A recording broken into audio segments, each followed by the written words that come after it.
Hello and welcome, Rick, to the OGGM Adventures. Thanks for taking time today to talk to us. Yes. Rick is here from 28mm to explain to us the mystery of 4D role playing, because that it has become the word of choice the last couple of weeks. Now, I assume it's been around for a while. I first heard it mentioned in a conversation a couple weeks ago, and then, as usual with these things, I received the inevitable, you need to do this or you're a horrible person, and I won't watch you if you don't. So I watched Mr. Max's video on it. I made a video in response. Hopefully nobody thought I was going after them. I have some experience in this in its previous incarnation, so what I want to do is have Rick talk about 4D as he does it and relate it to my previous experience with the movement and see how he reached where he was, where it compares to what I know about, and where it works for him and stuff like that. So that's the general goal. So give us a rundown, Rick. Well, first introduce yourself and plug your channel, of course, but give us a rundown of this 4D role-playing thing and what it means to you, maybe an example, how you got to where you are. Give us Sure. the elevator pitch. Alrighty, yeah, I'm Rick from 28mm RPG. My name, 28mm, kind of suggests, I do miniature paintings and stuff like that as well, and I do role playing.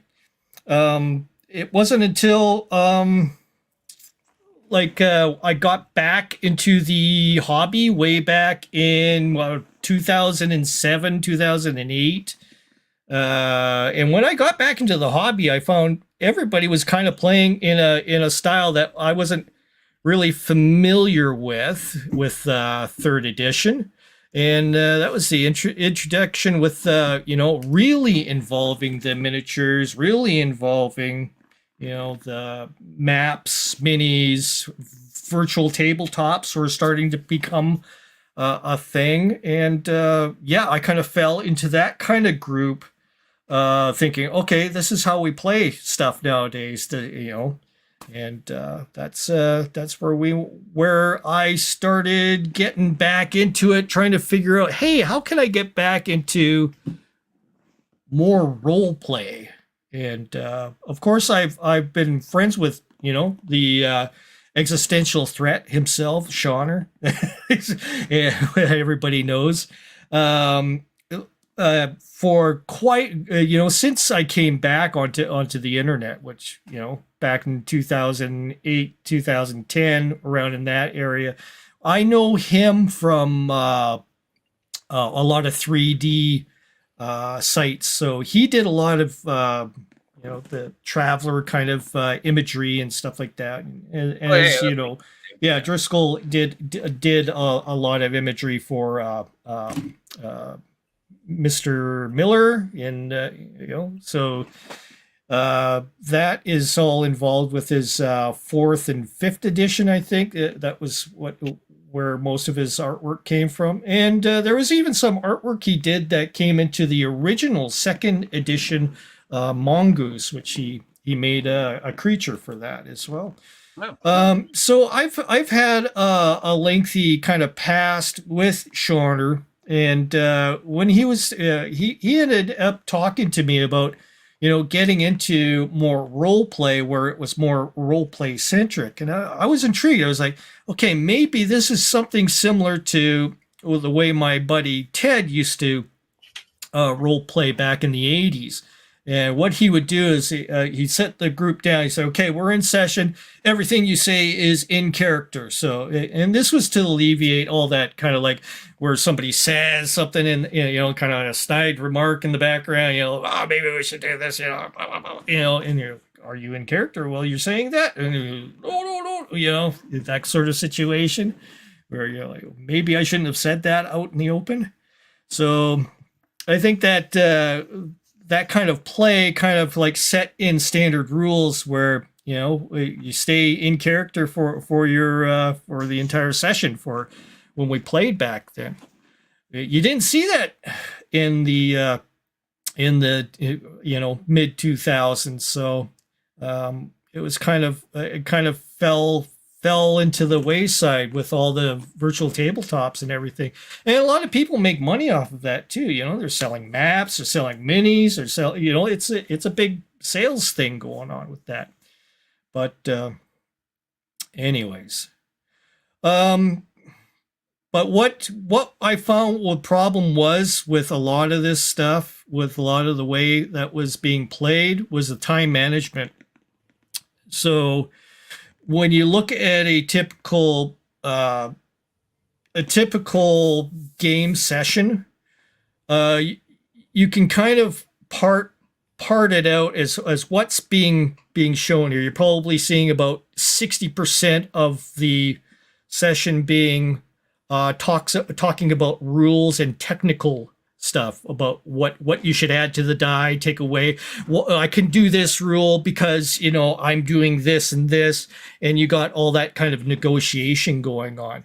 30% of it is probably a lot of out of character talk with back and forth with friends, which it's a thing. You're talking about movie things. Oh, this is just like the thing in this show, blah blah blah, and or just real life BS kind of stuff. So, which leaves you 10%, which is actual gameplay.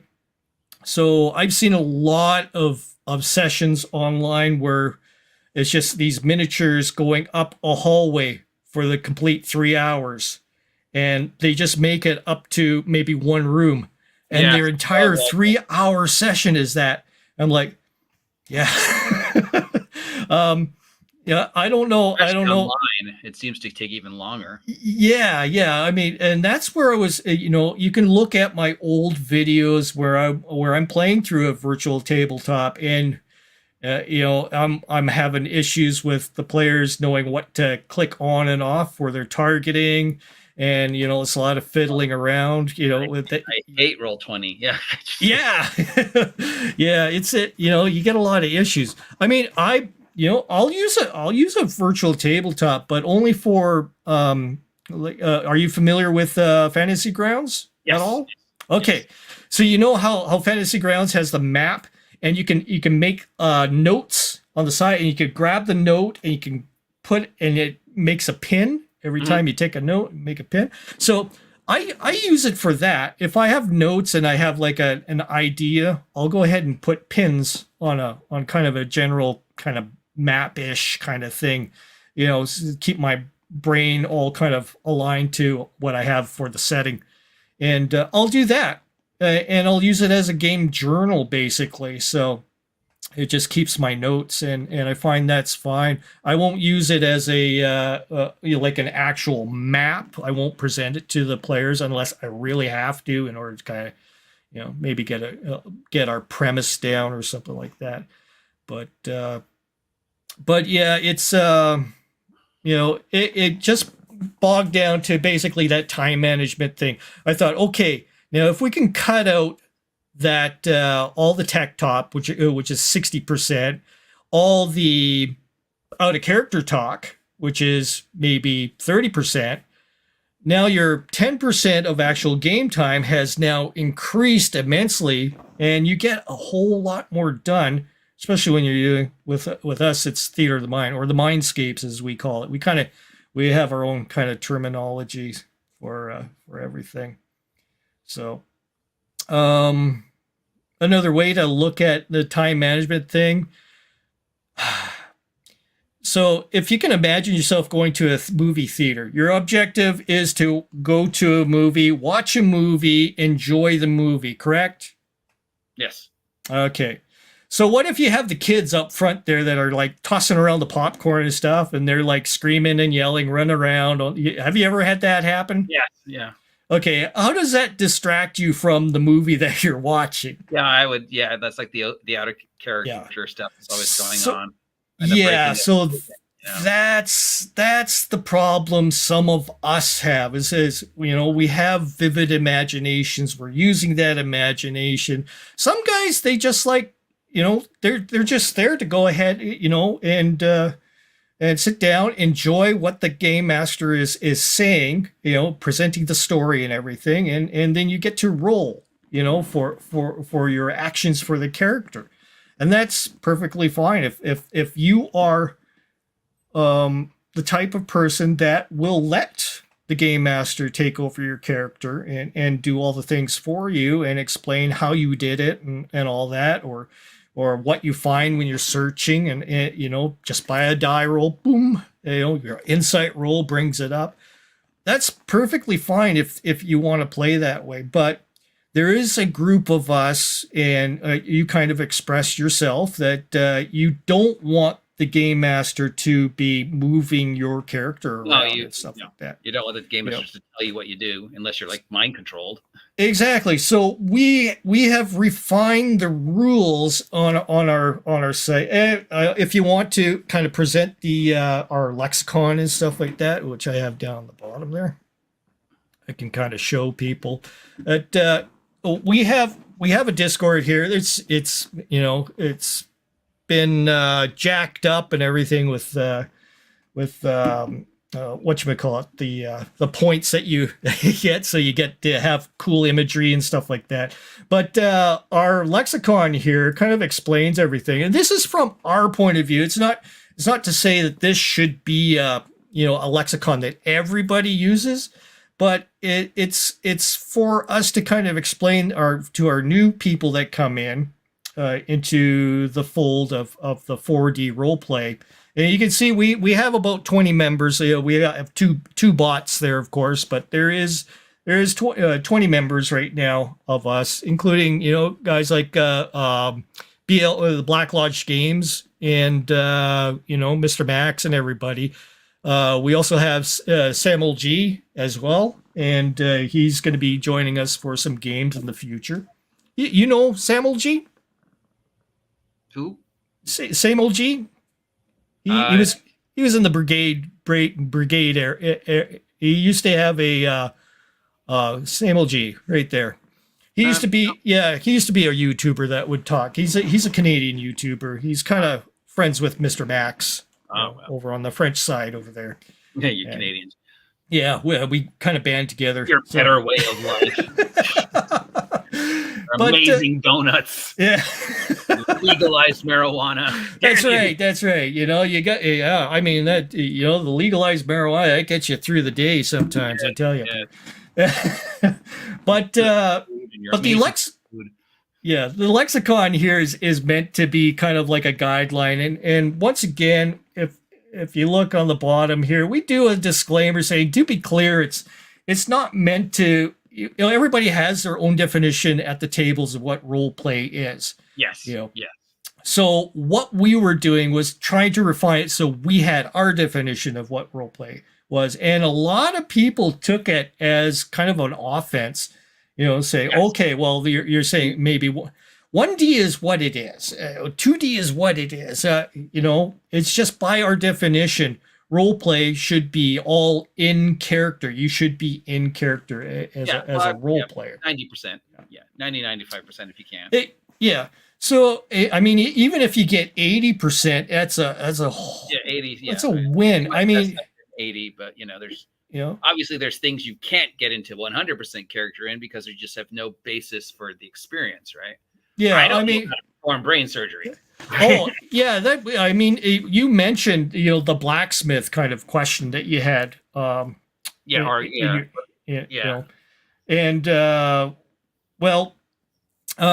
with the blacksmith thing, you could kind of settle it that way, like.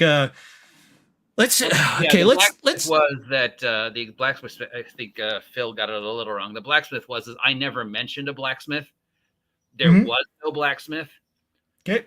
At least at that point, I'd never even considered. I was using a pre-generated city, and so but somehow they made the unconscious connection that I mentioned a blacksmith, even though I said blacksmith in any way, shape, or form. And then they started going to look for the blacksmith, and I'm like, what blacksmith? That's the point where I can either go, be a jackass and go, no, there is none, or be immersive and run with it and go, sure, why not? There's a blacksmith. I'll just make it up as I go along. Yeah. So and you see, that's what I chose. So that's like for me is 3D. Yeah. You know, the parlay with your character, with your players. That's where we kind of redefine things a little bit, a little bit differently. So if you imagine that you are a tourist, and we'll give you a little bit of a premise here. You've flown in. The bus had come and picked you up, took you to your motel room, basically dropped you off there with all your bags. The bellhop helped you in, got everything up into your room and everything, and now you finally settled. Now we start to play, and of course, as your character, how do you interact with the world? You have to kind of realign yourself to the real world kind of ideas. You're there at the hotel and you want to know if there is a restaurant close by or something like that. How do you do that in real life? You look it up or you ask questions. Yeah. Exactly. So in our case, who do you ask is what we're bringing up here. So who do you ask? Well, I mean, you'd be asking the DM or asking an NPC. Okay. And best scenario is you ask, I ask the concierge, which would be asking an NPC. Exactly. Hey, God, is there a McDonald's? Which is fine. That's fine. Is there a McDonald's nearby? Yeah. And I've seen it work, and it seems to kind of work for you guys. I just, like I said, I've never seen it work all the time, and inevitably it ends. Every previous experience I've had, it has ended up negatively. I would love the game that I'm in now to be more immersive because I hate OCC, and I hate Roll20. I think Roll20. I totally agree that Roll20. In every Roll20 game I've been in since we started doing this is 80% of a time waste. That things that should only take seconds and just even, theater of mind or just you're using the table and you're moving your figures or whatever. That's, seconds takes minutes. Yes. And especially if people aren't prepared, that's my other big thing is suddenly they're like, oh, I have to add this and this. Oh, I forgot I leveled. And then this and then you got to go. And then Roll20 like forgets to put the number in. And then you're like, why is my hit point 71? And like, oh, wait, no, it's somehow it flipped it. Yeah. But then Roll20 is also like the worst. I think of all of them. It is the most clunky. Yeah. So I like radio because or Owlbear radio, whatever it's called. It's simple. Draw lines. Bam, you're done. Yeah. Yeah, for us, the main thing, the only thing that we require in our group here with the 4D role players in the RPG Crusade is that you have a good camera, you have a good mic, you have headphones in order to cut back any possibility of echo, and the thing is you have to do some practices with us, kind of idea. So. We open practices. We're free. We don't charge anything for any of this, but we have our group of people. Somebody like Nicholas here, or somebody might want to get into a game with Viceroy, and or Zonalar as well. They could request to do a practice with me. I could do it one-on-one with each one. Or we could do a group kind of thing. So we've set up our thing. So we have a we've got 3D sessions going on. We're going to have a Numenera with the guys, with the new guys, so that they can learn in a group. I've already coached them through like a one-on-one kind of thing. So they have the gist. They're practicing with each other. They're learning more and more as they go through it. Sometimes a lot of guys will record their game sessions, and then they go over it, and that's important. All of our practices are recorded, so we can go back to them and say, okay, how can we improve a little better? Is the mind is flawed when it comes to memory, recall, that sort of thing. You may think you had a really good game and all that stuff. It felt really good. And you think, oh, maybe there was a couple of nagging things. The recording will clarify up everything for you as you go through it. And, you can go through it, critique yourself, say how you could have done, phrase things better. Because a lot of it that we do is phrasing in order to keep that theater of the mind going through your eyes kind of idea. We don't want to have a theater of mind where you're up on top and looking down on stuff. We've stopped using stuff like maps, minis, all that kind of stuff. I could never do that. I need the maps. Yeah. One, I like the toys. Two, I'm a tactile learner. Three, no sense of direction. If I don't have a map, I don't know where my character is. Oh yeah. Well, I'm just like, where am I? Am I on a hill? What? Yeah. You have questions. Where the fuck am I? That's right. Am I inside? Am I outside? How am I hearing this conversation? Exactly. I gotta have some toys. I mean, I will go as far as 3D, but I think the total immersion, I don't know if that's possible. And every time I've seen it, even if it does work, it only works in short bursts. Sooner or later, somebody says he instead of I, or asks the question. And then, you add that to that, the DM has to be really the arbitrator of the immersion. It has to be willing to surrender a lot of responsibility. Oh yeah. To have that, okay, I can see that, as opposed to no.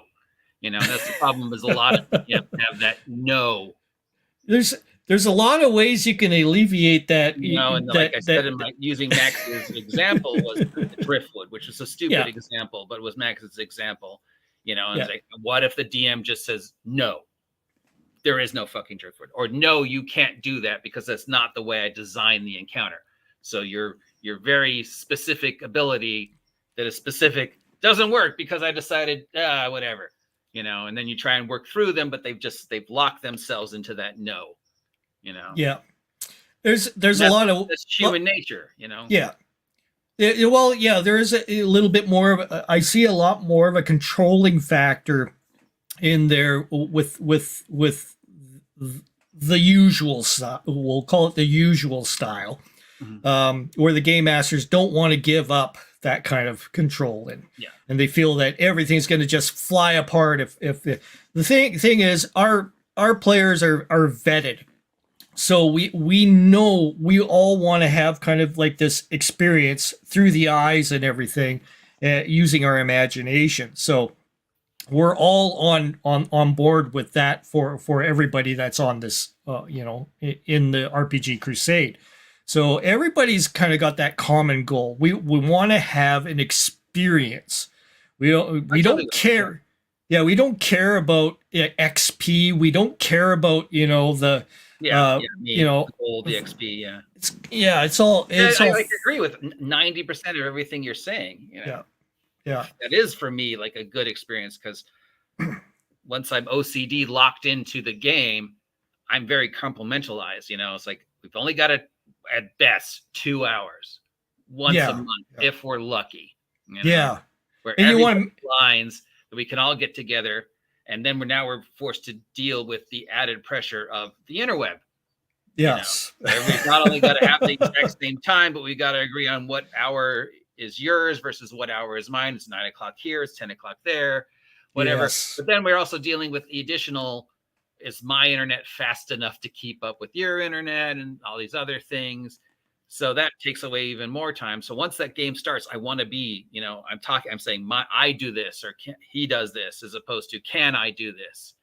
And then if the OCC is talking, and if I'm dealing with an uphill battle with the DM because they're just so locked in, then that just ruins the immersion even further. And once that immersion is broken, once that guy goes, "Oh, I forgot to level," I'm like, "Well, I'm done." Yes, you had a month, dude. You had a month to update your character. And you have online, you have no excuses not to. You should be ready that when the game starts, we're playing the game for those hour and a half, 2 hours. we've all agreed to respect each other enough that I'm not going to talk over you when it's your turn. I mean, it's preschool. And it's amazing how many people have forgotten that it's preschool. You know, share, don't talk when somebody else is talking. So yeah, no problem. You know, like I said, I know it exists because it's a style of gaming that's been around for a while. I mentioned a lot of things of the history, which Phil said he'd never heard of. So going back to Amber Diceless and Theatrics, and even before that, there were Diceless immersion role-playing. Right. You know, and just more immersion. The big thing, you know, is from late 80s, 1983, 1984, where you had, coming out of Northern California, Steve Balbo and his immersion ideas, and the player points and rewarding the more you immersed, the more he rewarded your characters. So for me, that's like the first time I really started hearing about this, you know, game-centric game theory. Then that Balbo moved to New York, and there started a thing there. And then that group moved back to California, and that became sort of the beginning of what you've probably heard of as the Forge or game theory. And they were very, very immersive. They were very much, you know, 4D, late 80s, early 90s. We had this group, Kerry Solomon, a couple other guys. Very, very you had to be into character. You had to earn the special characters. He rewarded or punished you based upon the character. It was all theater of the mind. And it was, when it worked, it was amazing.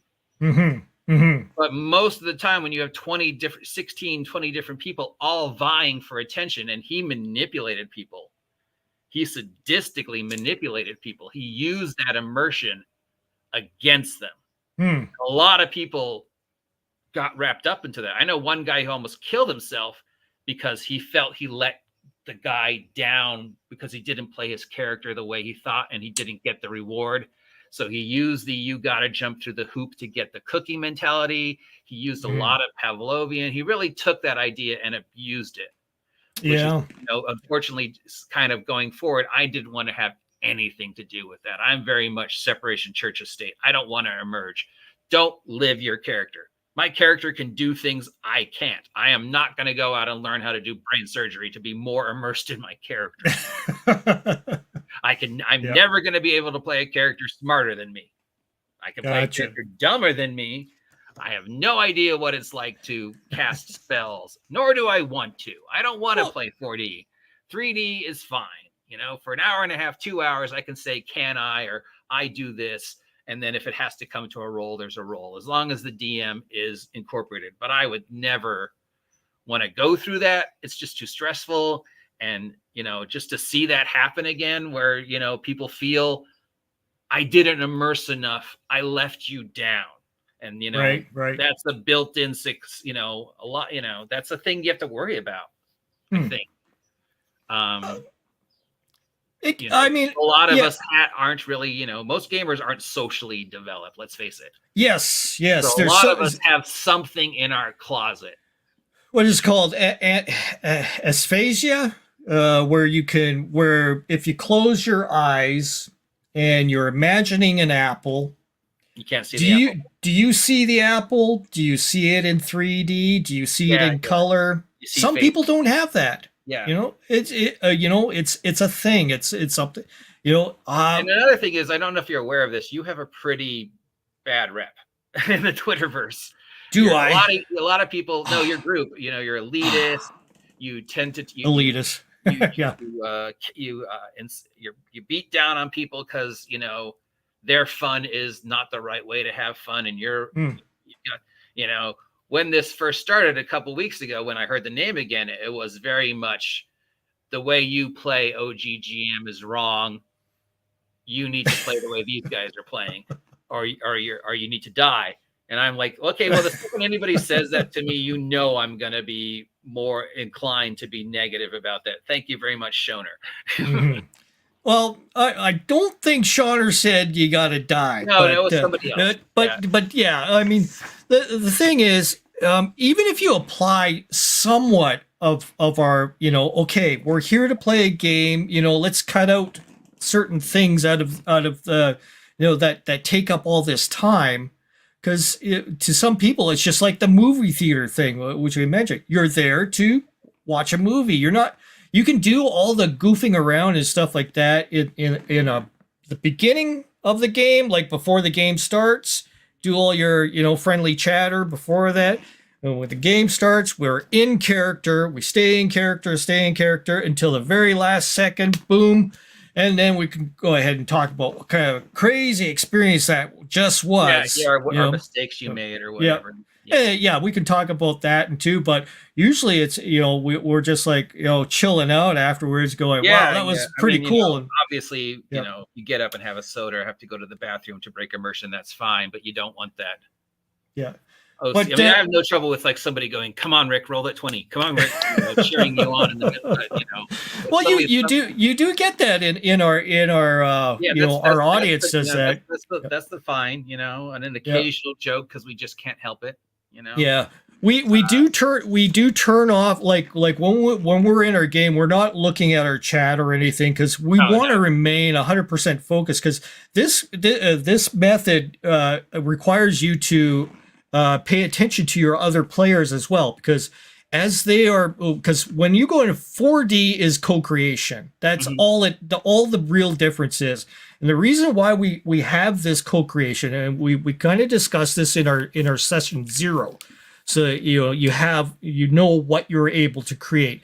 So a general co-creation would be something like when I describe to you a sewing room. Okay, so I say you say that you're going to open the door, and of course, as the game master, I say the door opens readily, and so. Inside, you see, inside is a sewing room, sewing machines, bolts of cloth, that sort of thing. Mm-hmm. So now you're imagining this, and so you say, okay, I go through some of the items over on the sewing desk. I didn't say there was a sewing desk, but you're co-creating it. So sewing desk. It's natural to think that there's a sewing desk there. Yeah. And otherwise the sewing machine's floating in the air. And then suddenly, from the hallway, you hear footsteps. The intruder is coming in to, like you're evading a killer, say, for example. And you're like, oh, okay. I grab the scissors on the thing and hold them in my hand. I didn't say there were scissors there, but it's totally natural and it's totally okay to say that because you're in a sewing room. The reason why we do that is because I'm alleviating all the exposition I have to say other than the most important things in the room. Yeah. So, and what if the DM says there's no scissors? Well, we don't usually have that. It'll be something like if somebody was asking me for scissors and I didn't want them to have scissors, well, then they find the scissors. And I say, the scissors are a rusted old, piece of junk, the rivet between them barely holding fast or something like that. It could be a one-use kind of weapon if you really want it to be that way. You stick it in the guy and it breaks off or something. Yeah. But generally something like that we've already kind of covered over in our session 0 of what's important for the co-creation, and it should be. Within, a sewing room is naturally going to have scissors. You're bound to find something like, or, so if I put in a sewing room, obviously there would probably be, so to me, it wouldn't make any sense to say, no, there isn't. To be an uphill battle and you want all the players running at the same, you're off if you're not talking, if you're not in the same room, blah, blah, blah. No OCC. Well, again, there's really nothing wrong with any of it. I think it's just the more of, what is the difference between 3 and 4D? I'm immersed and playing my character, but I still get up and go potty, as opposed to I'm totally immersed and my character knows how to perform brain damage surgery. So obviously I have to look up brain surgery. So, well, you can say that you are performing the surgery well, wiping the nurse wiping the sweat off my brow, Which is fine. and and you're doing the thing, and the game master will say roll for a difficult, and then they do the roll. And they can describe, depending on how we've set up our session 0, whether or not you describe your successes or failures. We assign all that stuff in session 0. So all that is kind of, we tick all these check marks of what we want to, how we want to perform in that, and all that stuff, right? When you're playing, you love your character, just don't love your character. Yeah, I mean, you're not going to go ahead and start studying how to be a brain surgeon if you're playing a brain surgeon. Unfortunately, that's what I saw people do. And it's crazy. It's crazy. To get more immersed and to be more realistic. And then getting punished. Unfortunately, getting punished. See, what you're describing sounds like just the normal game session. Once again, we're just alleviating that 60% of tech debate that you find in a session. So we're getting more play before computers. Yes. So as a table and told a story. As a 4D game master, my maps will often look like a box. A line going here and another box, maybe here, a circle, and I'll have like certain notes that we have an altar here. We have, blood in a pool, blood pool. This is how I'm not concerned about other kind of details, in each room, so to speak. So when I describe, say they went to this room here. So we have basically, it's going down some stairs. It goes into a round circular room like it's showing over here. And then I describe, and they're not seeing a map here, but I'm describing that there are some pillars in here. So, and then there is also a chest. Now I'm imagine the 1D gamer is going to go, dude, look at that guy's dick. If we were having the map. But when I describe something, I describe a round room, 4 pillars, and we have a chest at the end of it. Now the players can imagine the chest and everything being in different locations. That's totally fine. It doesn't have to look like this kind of arrangement. They can imagine the pillars being in some sort of other configuration. It does not bother me one bit. When the players start interacting with things, one player may say, I hide behind one of the pillars and sneak my way along the side. That is forming a picture for the next player, and the next player is filling in more with his description of what he's doing and how he sees it. I could describe, for example, a trap with, you're in a room. There's a little platform before the big empty void before you. There's ropes running up in gears that are trundling up. They can be imagining it however they wish. They may want to reach out for the rope and be brought up. They're imagining the things turning around and stuff like that. That's totally okay in a 4D game master mentality. You want the players to kind of fill in what's happening in this scene. You only give them, the gears, the rope, the platform must get to the other platform across there. There's no other the willingness to have ideas instead of plans. You're imagining. Every player is imagining something different, but whenever each player is saying something, they're filling in a void where the next player can go ahead and lead off of. And that is an exciting thing. That's where I'm, as a dungeon master, game master, whatever. I'm being surprised by what's coming up. I love it when they surprise me. So they may say certain things like, watch out for maybe bats up there or something. I I might decide that, okay, there's a flutter of bats, but then there's little big wings spanning out. There's one large bat lord up there, comes down. You're or the opposite. Yeah, there's no bats. Yeah, there's no bats. Yeah, I could decide. Well, yeah, whatever, whether or not I want to go with it, or there's bats, and they can go off, and as long as you're okay with them going off on that sub thing, and then exactly how far you're willing to run with it before you go to the point, like, guys, that's just not there. But the thing is, I'm open to everything when it comes to me as a game master. Yeah. So it doesn't make sense for me to say no. If you said there's a pit and blah blah blah, and I would remember from my 3D point of view that like 2 rooms prior there was a bench, and I'd be like, I run back, I grab the bench, I drag it over, and I lay it over the pit.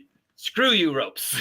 There you go. You're imagining stuff. You're filling it in. Now the next player is like, yeah, I'll hide in behind you, and I'll go ahead and start firing my arrows. Walk across the plank, the bench.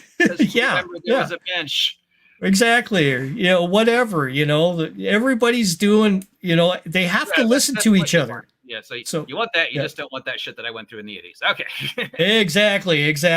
So yeah, I've kept you for almost an hour here, man, and I really appreciate you taking time, and I really appreciate the stuff you did behind the scenes. I think I'm the only channel that posts their stuff unedited and go over it and say, okay, I did this wrong. Maybe I could do it better by doing this. I'm going to try something different. We even had a session where Phil did a 2-week sudden interlude to now 2 weeks ahead. It kind of took us by surprise. We knew it was going to happen as players, but it didn't feel right. And then we addressed that at the very end of the scenario that we had, and we admit to, like, okay, maybe that didn't go so smoothly and stuff like that, and we discuss that kind of stuff. You don't see that happening on Matt Colville or DM's Lair or whatever it is that you see out there. Nobody's analyzing. Yeah, those are scripted. They have to be a certain way to keep the algorithm. Yeah. So we're not get an entire true role-playing experience from. Yeah. We're not selling anything here. We're just presenting some tools that players can and game masters can kind of consider, and maybe helping them with the time management in game. So, with how much is being said in game, how much is being not said in game, and stuff like that. So, we're very rules oriented in how our play style is. So yes, no, you're yeah, totally agree. Yeah, and if there was like a 2-week or even like a 2-year span, you would hopefully tell them, hey, next week it's going to be 2 years in the future. Tell me what your character did for those 2 years over this week, so that when we start, and then so you don't get, and then you don't get the guy that goes, oh, I forgot to tell you the 37 spells. Okay, we got to do this now. Yeah. I definitely have experienced that in plenty of games where it's like, and there's no excuse, guys. There's no excuse anymore, because you have the phone, you have the comptometer, you've got time to text the DM and tell him what your character did during the 2 weeks. Yeah. So that when the game starts, you're ready to go. There's some excellent materials. A lot of people cover them in different videos. The Brian Jameson, game mastering, I find is really excellent in, providing you some. Or BRIAN. Let's see, Brian Jameson right there. See that? And game mastering. That is an excellent book if you want to kind of pursue, more of what we're doing. This is one that came up on Black Lodge Games. I've read it through. The Living Campaign, an excellent resource to kind of rely upon, by John McGowan. And of course, this is not this version, but the free handbook out there from Shauner. This will get you started in learning how to role play. And a lot of the guys that are in the brigade, well, not the brigade, but the RPG Crusade, have read this book and take a good chunk. I couldn't give him any money. He's such a fucking mark. But it's free. The free download. So if you just want to have a PDF, it's there to go ahead and read through. I know some people, they don't agree with what Shauner says and stuff like that. It's totally okay. But with us, and if you've seen on our on our Discord, Shauner's not on there. He's got his own thing going on and everything. So, yeah. And we sometimes we'll have him come in and play in a game and stuff like that. We are open to other people coming in. If there's ever a time that Daniel from Bandits Keep or somebody like that, Game On, Justin from Game On or somebody like that. We said we're open to you guys popping in here and run through our rules and participate in game with us. We can do practices. I'll definitely post a link after we shut down. And that sort of thing. If you want to come, try, in a game, we're totally, we'll run 3D games. We'll run the 4D if you want to do a little bit of co-creation in there as well with yourself. See how it fits with you in, and try the theater of the mind thing the way we do it. Yeah, you never know. You might have been hit by barriers and walls with other game masters. You're probably not going to hit that with us. So that's the thing. I'm spending too much time talking to the computer. Somebody feels I've been spending too much time talking to the computer. Yes. Yeah. The cats are invading. The cat is invading. Yeah, I don't have pets, so I used to floor layer. That's the way I am. So, and of course we've lost the OG. No, very nice, very nice. As a rare this what you call this one, Site A, right, or Site B? No, this is Site B. Site B. Site A was where I used to live. You heard the Site B story? I've talked about it. What happened there? So where I used to live during the apocalypse. Oh yes. I do walk and talks, which I still do. Yeah. Because I wanted to be outside, and I figured I'd share while I was outside for all the people who weren't outside. So I just walk, and I'd have the camera pointing, and I'd be like, gaming, gaming, gaming. Oh, look, a cactus. Gaming, gaming, gaming. Oh, look, a piece of art. That kind of thing. And so one day I was walking from my house to a school site that I was going to be working at. And it was relatively close to my house. I was like subbing during the apocalypse or whatever. Mm-hmm. And so I talked about how I was walking from my house to work. Mm-hmm. And I get this very weird comment. You don't live in California. Nobody in California can walk to work. Stop lying. And I was like, the gears, the steam was coming out. So I decided to run with it. I decided to go, you know what? You're right. I've been lying. I don't live in California. You caught me. I live, and what was the first thing that popped in my mind?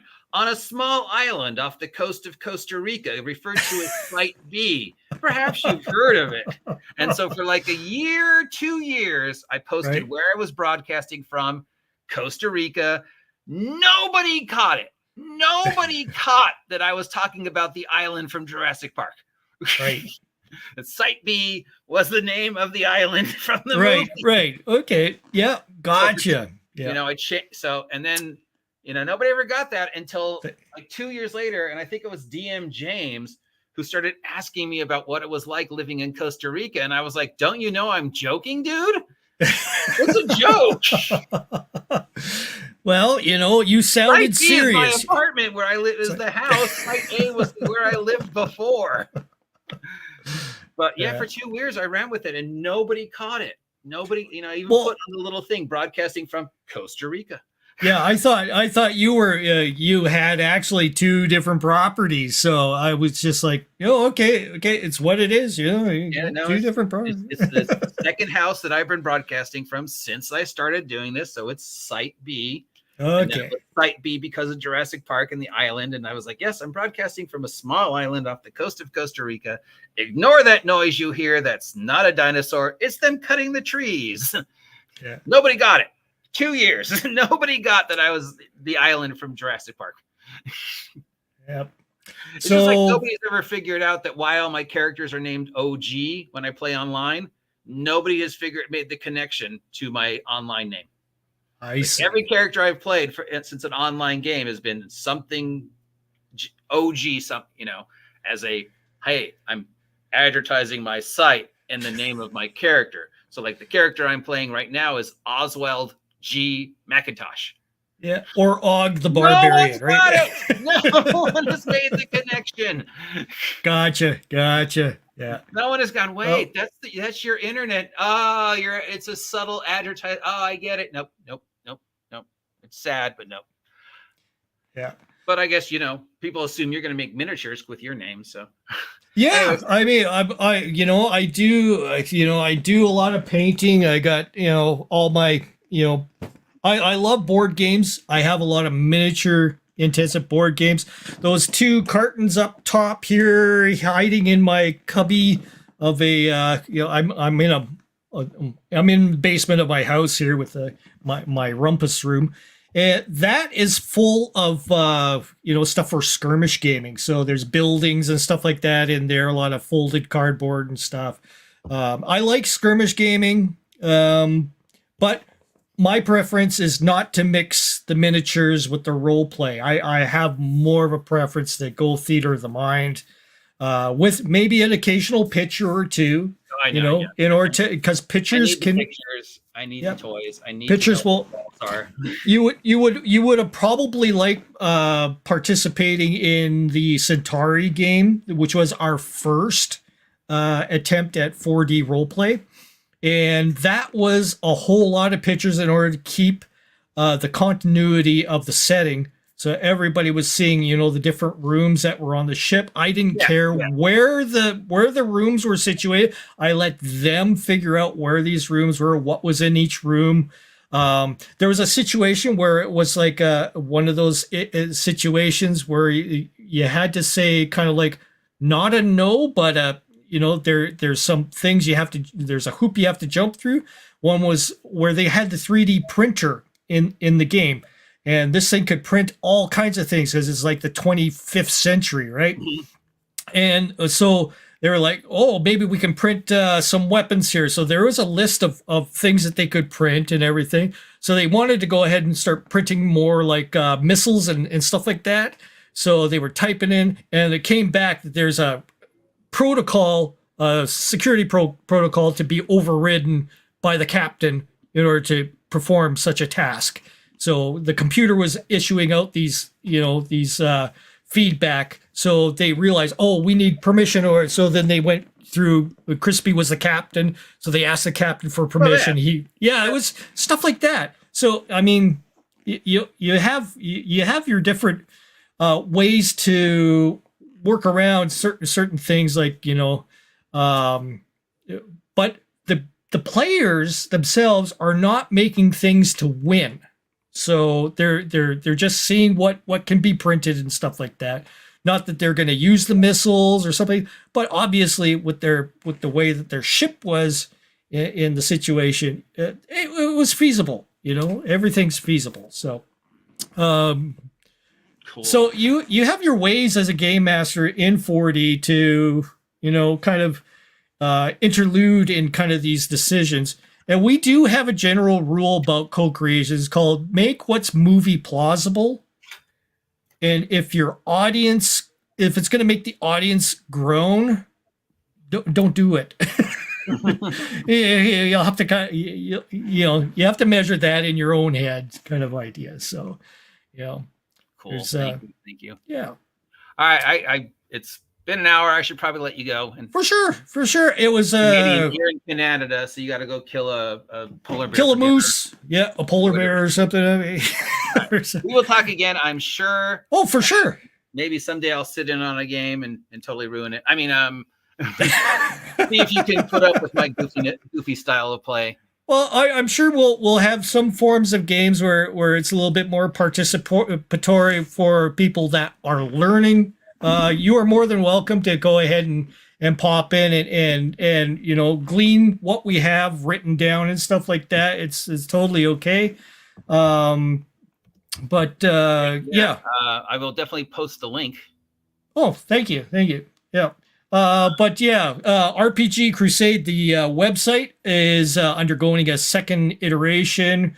Dave Cadogan is our webmaster, and he's fixing that up for browsing on your phone and everything. That seems to be the entanglement he has right now. But as soon as that's done, we're going to be posting the new site, and we'll have a resource for everybody to just go to freely. Is the future goal to maybe print them out and like make it a book like Shunner did, or a book? You know, if I was going to make my own kind of book, it would be something totally different. I would, I'm not going to make anything that's 4D, you know, a thing where I'm using it as a job or money thing. I have I think this should be open for people to discover, learn, practice, you know, and spread it out. Maybe they can find other players and it's been working so far. We started off with basically 5 players, and now we've increased to 20 in just a few months. So who knows what the next year will bring.